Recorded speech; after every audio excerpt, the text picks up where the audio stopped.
In the summer of 1972, Springfield Township, New Jersey, was a quiet suburban community where nothing extraordinary ever seemed to happen. That all changed on the warm afternoon of August 7th, when 16-year-old Jeannette DePalma told her mother she was going to visit a friend in a nearby town. She walked out the door like she had done countless times before, but this time she never came back. Days turned into weeks. Flyers with Jeannette's smiling face were stapled to telephone poles and bulletin boards. Her family searched relentlessly, begging for any information. But no one had seen her. No one had heard a scream. No one knew what happened on that ordinary day when she vanished into thin air. The investigation turned cold until an unlikely discovery shattered the silence and sent shockwaves through the community. It was a dog, a family pet from the nearby neighborhood, who came home one evening proudly carrying something in its jaws. It wasn't a stick or a toy. It was a human forearm, bone exposed, flesh rotting. The dog's owner screamed, and police were quickly dispatched. Following the trail of the dog, they reached the top of an eerie, isolated cliff in an area known locally as Houdon Quarry. The place had long been avoided by locals, whispered about in teenage dares and campfire tales. Some called it the Devil's Teeth. What the police found there changed the town forever. Lying among the dirt and rocks were the heavily decomposed remains of a girl. The body was surrounded by strange objects, branches carefully laid in the shape of a coffin, sticks arranged in geometric patterns, and crude crosses made from twigs. Some officers on the scene claimed to see melted candle wax and signs of animal remains nearby. Though the official report would later downplay these details, those who saw the scene firsthand whispered that it looked like some kind of ritual. Occult symbols, sacrificial tools. The Devil's Cliff had become a grave. The body was eventually identified as Jeannette DePalma. She had been dead for weeks. Her body showed no clear signs of trauma, no stab wounds, no bullet holes, no obvious injuries. But the condition of the corpse made it impossible to tell for sure. Toxicology reports were inconclusive. Some investigators believed she had been strangled, but without any firm evidence, it remained speculation. All they had was a dead girl, a mysterious setting, and a town that was about to descend into hysteria. Rumors erupted like wildfire.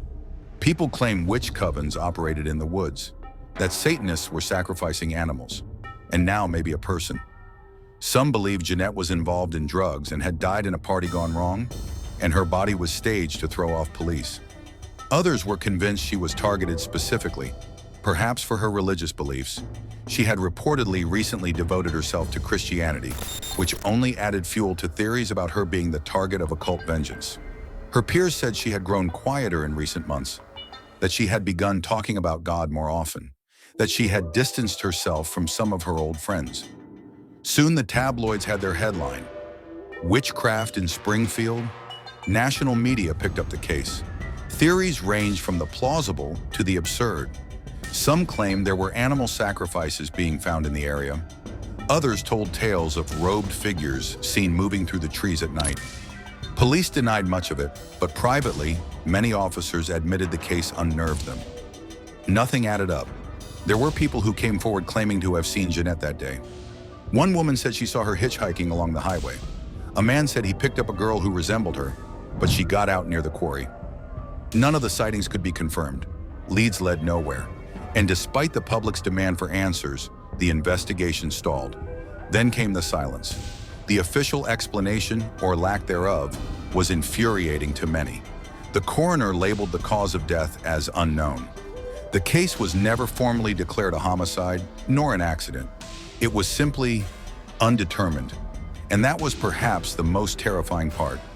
If it wasn't murder, what was it? And if it was murder, who was capable of something so elaborate, so ritualistic, and so careful as to leave no trace? Years passed. The story of Jeannette DePalma faded into urban legend. Teenagers whispered about the Devil's Teeth and dared each other to climb to the cliff at night. Locals refused to go near the area. People swore they saw lights moving in the woods. Strange symbols began appearing spray-painted on trees. No one could say for sure what was real anymore. But behind all the rumors and newspaper clippings was a grieving family still searching for answers. Jeannette's parents never stopped fighting for justice. They were frustrated not only by the lack of progress, but by what they believed was a cover-up. They said evidence was being ignored, that people in power were suppressing information, that witnesses were too afraid to talk. Some alleged that even law enforcement had ties to the people involved, though these claims were never proven. In the early 2000s, nearly 30 years after Jeannette's death, the case gained new life.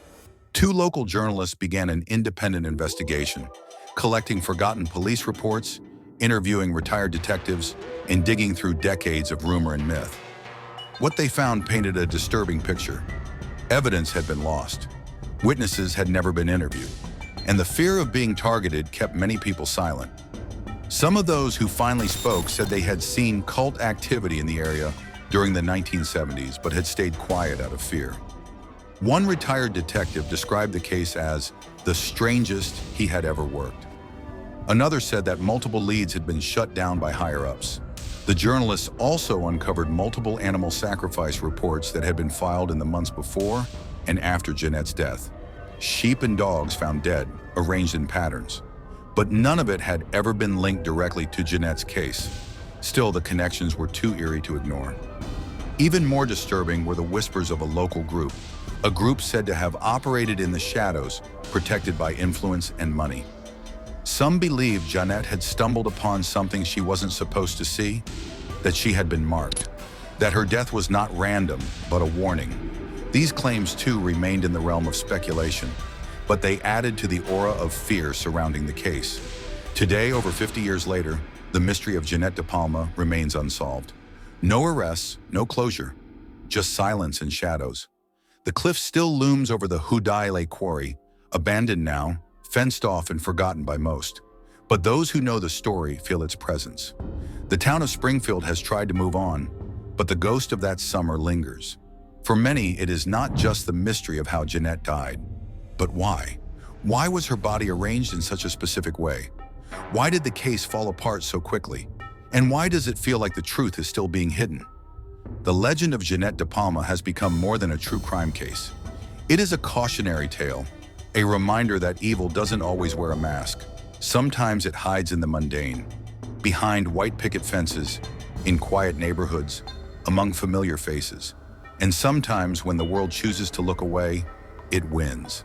As the years go by, new generations discover her story. Online forums buzz with theories. Podcasts dissect the timeline. Documentaries revisit the quarry. But one thing remains constant, no matter how much time passes, no matter how many answers people chase, the question still haunts everyone who hears her name. What really happened to Jeannette DePalma?